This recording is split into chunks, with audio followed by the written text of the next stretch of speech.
All the best Karthika. Hello guys, welcome back to Indian Karthika YouTube channel.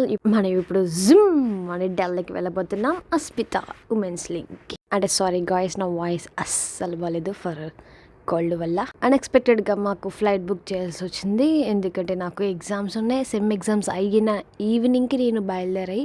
Next నాకు competition ఉంది కాబట్టి నేను whole అసలు ఎలా జరుగుద్ది, ఎలా ఉంటుంది ట్రావెలింగ్ అంతా చూపిద్దామని వ్లాగ్ తీసా.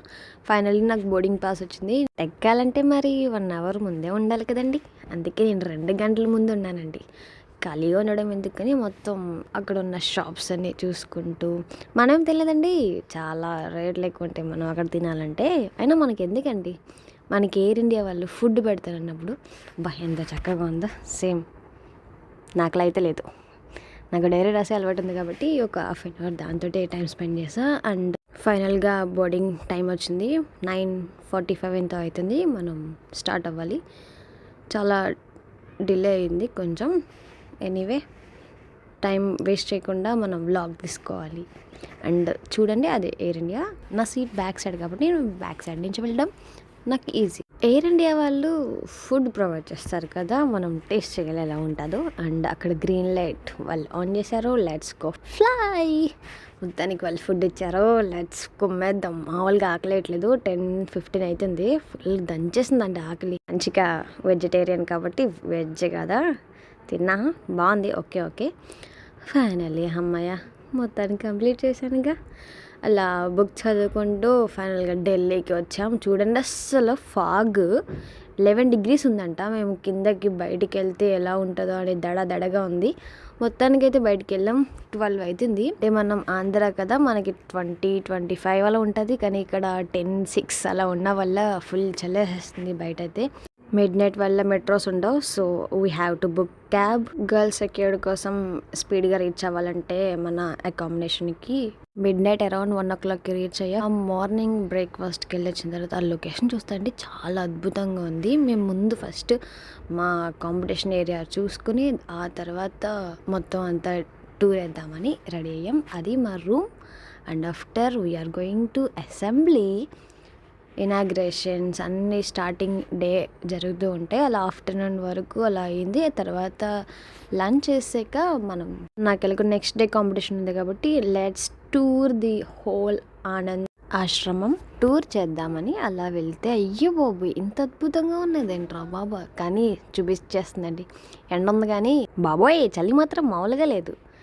ఇక్కడ చైనీస్ టెంపుల్గా ఉంది, కానీ అందులో శివుడు ఉంటాడు, ఎదురుగా నంది మాత్రం చాలా బాగున్నారు. చలిలో మార్నింగే లేచి కాంపిటీషన్ నాదే ఫస్ట్ కాబట్టి రెడీ అయిపోయి కూర్చుని తిన్నాక తర్వాత వెంటనే కాంపిటీషన్ స్టార్ట్ అయిన తర్వాత ఆ స్టేజ్ మీద ఎలా చేశానో కానీ నాకే తెలియదు, అంత చలి అండి. నుంచుంటే చాలు గజ వణికిపోతున్న. ఆసనాలు ఎలా వేసానో చాలా షాక్గా ఉంది నేనే. అండ్ వాళ్ళు వామ్లెట్ పెట్టారు, గ్రూప్ పర్ఫార్మెన్స్ కూడా ఉంది. నెక్స్ట్ నేను ఇంకా పడుకున్నా, చాలా అయితే చలిగా ఉంది. నెక్స్ట్ డే లేచి మార్నింగ్ వెళ్ళిపోతామని అలా స్మాల్ క్లిప్స్ తీసుకుని అక్కడున్న టెంపుల్స్లో మేము దర్శనం చేసుకున్నాం. చాలా అద్భుతంగా, చాలా స్పెషల్గా ఉంది, యూనిక్గా, చాలా పీస్ఫుల్గా ఉంది. మొత్తం అంతా విజిట్ చేసిన తర్వాత ఎలాగో వెళ్ళిపోతున్నాం కాబట్టి ప్రతి లొకేషన్స్కి వెళ్ళి అలా స్టిల్ ఇచ్చుకుంటూ వచ్చేసాం. కానీ ఇది మాత్రం ఒక ఒరిజినాలిటీగా, కానీ ఇదే నా ఫేవరెట్ ప్లేస్ అయిపోయింది. ఎండింగ్ సెరమనీ అయిపోయింది, మేము ఇంకా రిటర్న్ అవుతున్నాం. అదే నా బెడ్. మాకు ఇక్కడ చలి కాబట్టి అంతంత రగ్గులు ఇస్తారు. ఇక్కడ మెట్రో నుంచి మా సిస్టర్ హౌస్కి వెళ్తున్నా. అక్కడ ఫైనల్ డే కదా, పానీపూరి అంటే మనకి ఇష్టం, ఎలాగో క్యాజువల్గా తింటాం. ఆ తర్వాత అక్కాల ఇంట్లో ఆ రోజు నైట్ స్టే చేసి నెక్స్ట్ డే మార్నింగ్ ఇద్దరికి అక్కడికి ట్రైన్, నాకు ఫ్లైట్ ఉన్నాడు. నాకు మెట్రో నుంచి ఈ ఆరెంజ్ స్టెప్స్ ఉన్నాయి కదా, మెట్రో నుంచి ఎయిర్పోర్ట్కి వెళ్ళడానికి ఇంకో మెట్రో ఎక్కాలి. అలా మనం మొత్తానికి రీచ్ అయ్యాం. మన బోర్డింగ్ పాస్ మనమే తీసుకోవాలి. మొన్న మిడ్ నైట్ దిగడం వల్ల అసలు ఢిల్లీ ఎయిర్పోర్ట్ అసలు సరిగ్గానే చూడలేదు. బోర్డింగ్ పాస్ వచ్చాక అప్పుడు నాకు కాల్ వచ్చిందండి, మీ గేట్ నెంబర్ చేంజ్ అయిందని. సడన్గా భయం వేసింది. పర్లేదు, మనకి ఎలాగో ధైర్యం ఉంది. ఎక్కడో చివరిని వేస్తారు, మనకి ఎలాగో వాకింగ్ ఎక్సిలేటర్ ఉంది కాబట్టి మనం ఏం నడవవసరం లేదు. యాక్చువల్గా మీకు చెప్పాలంటే నేను ట్రైన్ అన్ఎక్స్పెక్ట్గా బుక్ చేసుకున్నా, అది కన్ఫర్మ్ అవ్వలేదని ఇమీడియట్గా దాన్ని క్యాన్సిల్ చేసి ఫ్లైట్ బుక్ చేసింది మా అమ్మ.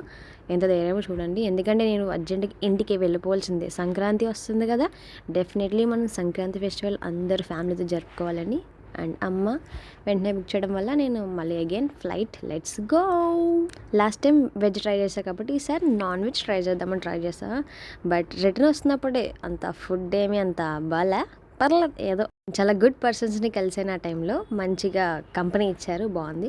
ఫ్లైట్ ఎక్కినట్టు కూడా ఫీలింగ్ ఉండదు. ఫ్లైట్ ఎక్కిన వెంటనే మనకి ఫుడ్ ఇస్తారు, తిన్నాక ఒక 10 మినిట్స్లో కాఫీ ఇస్తారు, ఆ తర్వాత వెంటనే ల్యాండ్ అయిపోద్ది. ఏంటో ఏదో బస్సులో వెళ్తున్నట్టు అనిపిస్తుంది. కానీ దిగినప్పుడు మాత్రం ఏ షాక్ ఇచ్చాడ్రా భయ్యా. వీళ్ళ పేషెంట్స్కి మాత్రం హ్యాట్స్ ఆఫ్. ఈ వ్లాగ్ యాక్చువల్గా ముందే పెట్టాలి, కానీ లేట్ పోస్ట్ అయింది సంక్రాంతి ఫెస్టివల్ వల్ల. అందరూ బాగా ఎంజాయ్ చేసి ఉంటారు సంక్రాంతి. సపోర్ట్ చేస్తున్న ప్రతి సబ్స్క్రైబర్కి పేరు పేరున థ్యాంక్ యూ సో మచ్. జై హింద్, జై భారత్.